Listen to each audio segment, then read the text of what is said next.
In this video we're going to look at the rate of hydrolysis of haloalkanes with, when they react with water. So this is an example of nucleophilic substitution where the water molecule breaks into a hydroxide ion, and then that swaps places with the halogen that is on our alkane. So we're using halobutanes here, so we've got one chlorobutane, one bromobutane and one iodobutane, and we want to find out which one of these haloalkanes reacts quickest with water.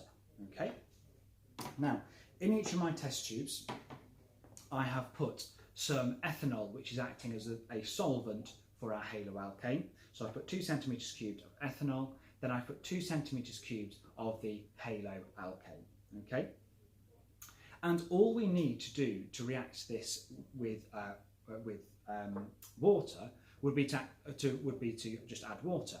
However, because we need to see when it has reacted, we're actually going to react it instead with silver nitrate solution.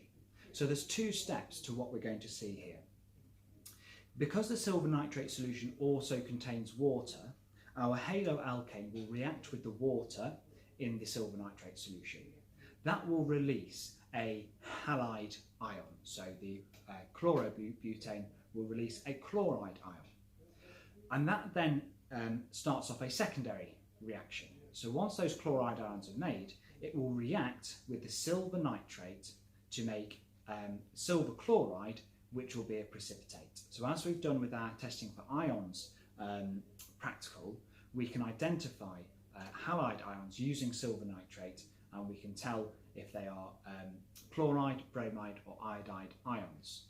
Okay, so we're going to be timing how long it takes for the solution to produce that silver halide precipitate. Okay, now this works best at a warm temperature. So I've got a beaker here that I'm just filling with some hot water from the kettle. Okay, I have labelled my beakers with the halochloride, the chlorobutane, the bromobutane and the iodobutane. Okay, so all I'm going to do is add in a pipette of silver nitrate to each of these. Okay, I'll then press my timer and then place them into the hot water.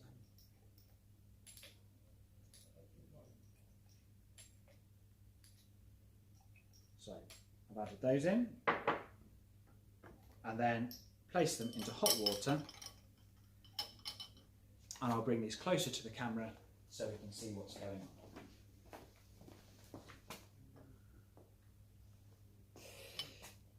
on. Okay, so very quickly, almost immediately, you can see we are getting a yellow precipitate there as the silver nitrate reacts with the iodide ions that have been made. Okay, so our iodobutane has reacted virtually straight away, and we can see the precipitate nicely there. Let's have a look at our bromoalkane, and you can see we're starting to get a bit of a precipitate there, and we should be looking for a cream precipitate with our bromoalkane as it makes silver bromide, and then our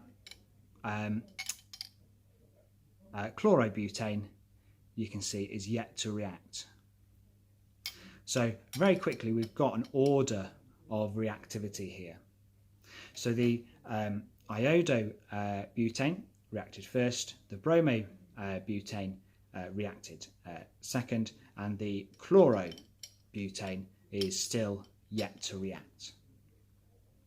And what we can then do is think about the explanation behind that. So in the lesson we're going to be thinking about the energy required to break the carbon halogen bond as an explanation for the rate of hydrolysis. Okay, so as we go from the chlorobutane